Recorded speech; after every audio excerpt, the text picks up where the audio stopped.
নমস্কার বন্ধুরা, কৃষ্ণ ফুড ওয়ার্ল্ডে আপনাদের স্বাগত। আজকে বানাবো পটল চিংড়ি। দেখুন, আমি প্রথমেই পটল নিয়ে নিয়েছি। এবার একে একে সব মশলা নিয়ে নেব। নিয়েছি লঙ্কা গুঁড়ো, জিরে গুঁড়ো, ধনে গুঁড়ো, হলুদ, আদা বাটা, নুন, লঙ্কা বাটা, আর নিয়েছি কিছুটা কাঁচা বাদাম। আর এপাশে নিয়ে নেব কিছুটা চিংড়ি মাছ, যেহেতু আমি প্রথমেই বললাম পটল চিংড়ি। আর নিয়েছি আলু কোচানো। প্রথমেই আমি বাদামগুলো ভালো করে ভেজে নেব। পর আমি পটলের মধ্যে নুন, হলুদ ও কিছুটা চিনি দিয়ে ভালো করে মাখিয়ে রেখে দেবো কিছুক্ষণ।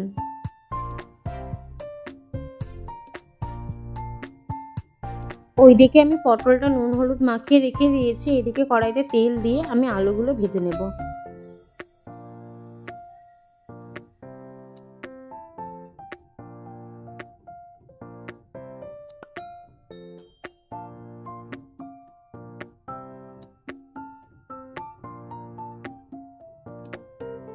আলুগুলো ভাজা হয়ে গেছে, আমি আলুগুলো তুলে নিয়েছি।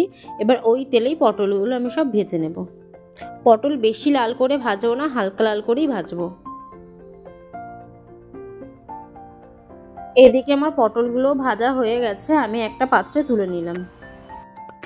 এবার আমি ওই তেলেই সামান্য পরিমাণ সাদা জিরে ও একটা তেজপাতা ফোড়ন দিয়ে নুন হলুদ মাখিয়ে রাখা চিংড়ি মাছগুলো ভেজে নেব।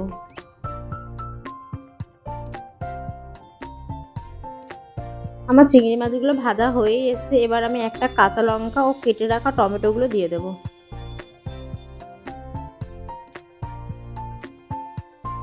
টমেটোগুলো সেদ্ধ হয়ে গেছে। এবার আমি অল্প পরিমাণ জল দিয়ে সব একে একে গুঁড়ো মশলা দিয়ে দেবো। প্রথমেই আমি জিরের গুঁড়ো দিয়ে দিলাম, তারপরে দিলাম ধনের গুঁড়ো, তারপর লঙ্কা গুঁড়ো, হলুদ, আদা বাটা ও লঙ্কা বাটা দিয়ে দেবো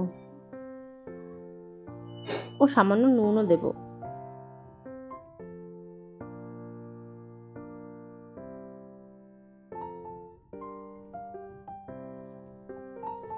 মশলাটা সামান্য পরিমাণ কষিয়ে নিয়ে আমার ভেজে রাখা আলু ও পটলটা দিয়ে দেব।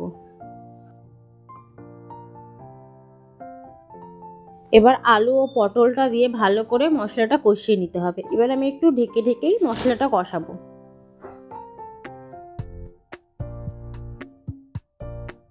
দেখুন, আমার মশলাটা অনেকটা কষা হয়ে এসছে, তেলটাও ছেড়ে দিয়েছে। আলুটা দেখুন আর একটু সেদ্ধ হবে, যেহেতু আমি জল দেবো, জলেই সেদ্ধ হয়ে যাবে। আমি পরিমাণ মতন জল দিয়ে দিচ্ছি।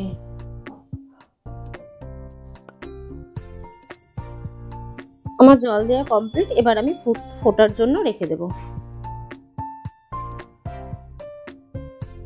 ফুটে গেছে। ভেজে রাখা বাদাম, কিছুটা কসুরি মেথি ও বাড়িতেই বানানো ভাজা মশলা দিয়ে দেব।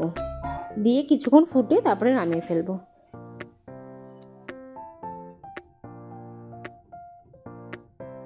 দেখুন, আমার রান্না কমপ্লিট। এবার আমি নামিয়ে নিয়েছি। এই পটল চিংড়ি রেসিপিটা যদি আপনাদের ভালো লাগে তাহলে like, comment, share and subscribe করতে ভুলবেন না কিন্তু। আজকের মতো টাটা।